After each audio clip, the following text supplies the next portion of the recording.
Magsisingalong ako guys. Gusto nyo bang mag-join?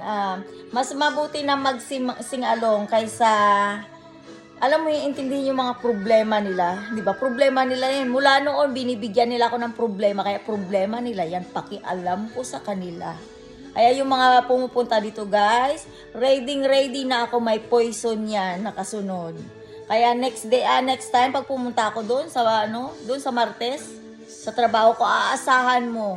Mayroon na naman niyang gagawin ditong gulo. Lalo na si Mumons, kinip nila para hindi umuwi.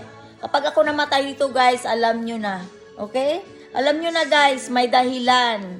Gusto nila akong paligpit. Kaya yun guys, magsisingalong ako dahil ayoko ma-stress sa mga problema na binibigay nila sa akin. Kaya itong kamay ko kailangan kong ingatan na hindi mapunta sa aking bunganga or matats ang pagkain. Kasi nga, nung hinawakan ko yung susi na yun na galing kay Ilsa, ayun ay mayroong poison.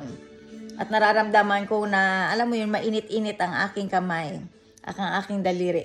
Ayun lang guys, magbablog ako kasi gusto ko sing along myself. Sing along ba? Walang with me.